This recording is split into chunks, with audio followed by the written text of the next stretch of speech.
Hello! Today I'm going to provide a general overview of the flight booking process, as well as some tips and tricks for finding the cheapest flights and assuring your maximum comfort. We've chaptered the video out into sections, so I encourage you to skip information that you may find unnecessary. Flights are your responsibility to purchase for your term abroad. Education Abroad does not manage any aspect of booking flights for long-term students, and the cost of the flight is non-reimbursable.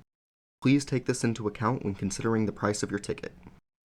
If you're traveling on a short-term faculty-directed program, however, please note that some program fees will cover the cost of your ticket. If this is the case, it will be explicitly stated in the program brochure. Typically speaking, it's best to just go with the cheapest flight available. There are two general ways to book a plane ticket, through a third-party company or directly through an airline. I've found that it's usually cheaper to book through reputable third-party companies, as they will book tickets through multiple airlines to find you the cheapest airfare. However, it may be the case that your family has a rewards program or credit card with a certain airline, allowing them to receive travel credit when you purchase a ticket. Thus, it's never a bad idea to check with them. Some of the most common third-party airfare providers are Google Flights, Expedia, Kayak, and Skyscanner. That being said, please note that they often charge an administrative fee, so it may be worth checking individual airlines as well. The four most popular airlines are American Airlines, Delta, Southwest, and United. For the purpose of this video, I'm going to go ahead and book a mock flight through Google Flights, but please note that the process will look very similar for any third-party provider you may use. You'll notice here that there's three options above the box to input your destination. These denote the type of flight, the number of passengers, and the class of your flight. All students studying abroad long-term should book a round-trip ticket, as it's a requirement of the U.S. consulate to know your expected return date. For information on multi-city flights, please revert to the chapter of the video titled Multi-City Flights. As for classes, economy class tickets are for standard travel. This will be the cheapest option, and you'll be seated among the general population. The difference between the two economy options here is that the premium option often provides flexibility with reservation changes, the ability to bring a carry-on, or the ability to choose a seat with no extra cost. Business class will provide seats with better amenities, such as larger seats, extra leg room, an option to recline, and oftentimes food and drink service. Now, let's go ahead and input our travel destination and dates. Let's say we want to go to Paris. Alright, let's go for the fall semester. I'll scroll over to August, let's say 18th. You can see here that Google Flights highlights the cheapest flight dates in green, so if you have some flexibility in your travel dates, it's always worth checking nearby dates to see if you can get a cheaper flight. And in this case, the price on the 18th is significantly cheaper than any dates around it. So now we will scroll all the way to December, towards the end of the semester, and perhaps try to pick the cheapest flight date here. And we see that December 7th is the cheapest, so if your semester would have ended by then, maybe you can go with the 7th. If not, perhaps a little bit later. So we'll go ahead and click Done. Additionally, sometimes flights will be cheaper out of a nearby city with a larger airport. If you're planning to leave from Springfield, it's a good idea to price check tickets out of St. Louis, Kansas City, or cities within the region where you may have family or friends residing. I'll go ahead and put St. Louis in to see if there's any difference. And we can see on these dates it actually comes out to be more expensive to travel out of St. Louis, but it's a good thing we checked in either case. Alright, I went ahead and hit search, and it populated 4 different flights at about the same price here that they categorize as best. And, if you look here, they also have one that's about $200 less that they deem as cheapest, but it's probably going to be a lot longer of a flight, and it's 21 hours, but if you're willing to have a 6.5 hour layover in Denmark, well, you could save yourself a couple $100.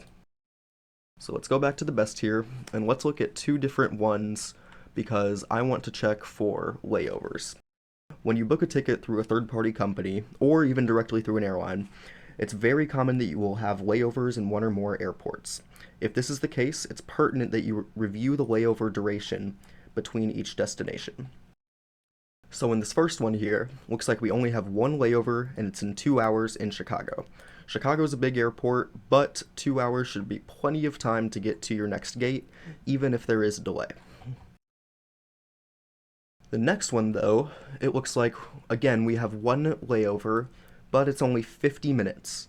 So this means that if your first flight is even, let's say, half an hour delayed, which is not uncommon, then there's a decent chance that you can miss your second flight and have to stay sometimes even overnight in the airport.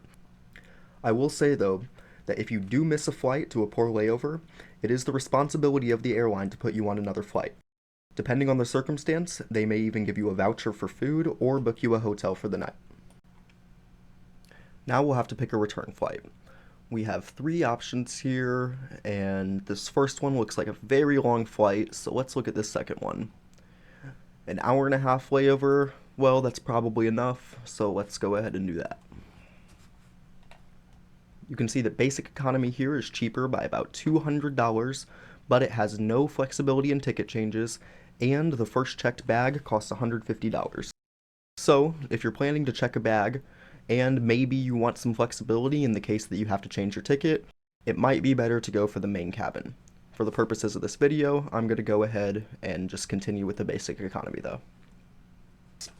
If you would like to choose your seat on the plane, you may do so for an additional fee. If you have a strong preference for a window or an aisle seat, for example, you may choose to do this to increase your comfort. This is not necessary, however. There will always be a button that says skip seats for all flights or proceed without seat selection if you're okay with random assignment. So I'm going to go ahead and click that button. Next, you'll be prompted to enter in all of your personal information. I went ahead and already did that, so I'm going to go ahead and hit continue.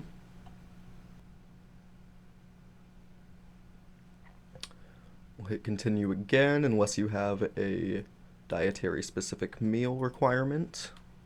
And lastly, it will prompt you to review your flight and pay for your ticket. I highly recommend reviewing the cancellation and travel policies because every airline is different.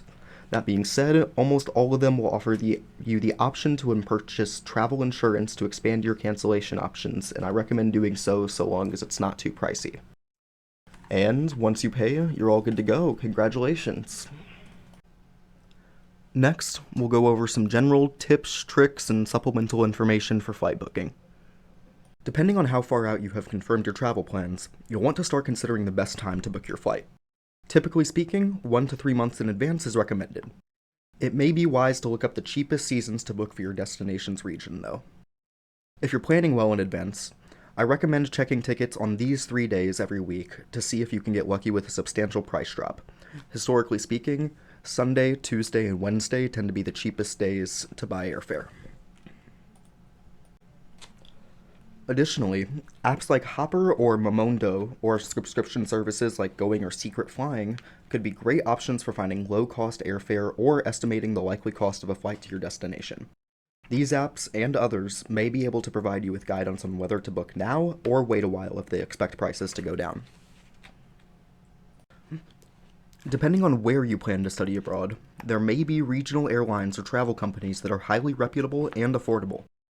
For Europe, Ryanair is the most common and affordable airline for regional travel. They offer exceptionally cheap plane tickets with the caveat that you can only take one bag with you. Adding a carry-on or checked item will likely equal or exceed the cost of the plane ticket itself. AirAsia is widely considered the best low-budget airline for traveling within the Asian region. They offer flights to over 150 cities, and, similar to Ryanair, they only allow one personal bag and one cabin item under 7 kilograms. Lastly, Latin American Airlines offers budget-friendly flights to most South American countries, and if you're traveling to a region that's not listed, I really encourage you to look into other low-budget travel companies that may operate within that region. Although applying for a credit card through an airline is not always recommended, it's a good idea to look into if you're a frequent traveler. Banks and airlines oftentimes offer promotions that will give you a substantial amount of rewards points for joining, which can then be used to book flights. Both Chase Bank and Capital One offer a number of travel credit cards, and individual airlines such as United and American also have their own. The three listed on the screen are the top-rated travel cards with low annual fees as of April 2025. And finally, multi-city flights are those that allow a stop in multiple cities en route to your final destination. Say, for example, that you have an 11-day spring break during your semester in Europe, and you want to travel to a few cities during that time. You can use the multi-city flight tool to book multiple tickets under one confirmation. This saves the hassle of creating multiple bookings, and oftentimes it can save money on carrier fees. In the screenshot, I entered an 11-day itinerary from Paris to Brussels to Amsterdam to London, and then back to Paris. Google Flights populated a few iterations, and it looks like the cheapest is just under $350, which is a really good price for 4 flights. Thank you all for watching. I hope that this video was helpful, and our office is here to assist you if you need any further guidance.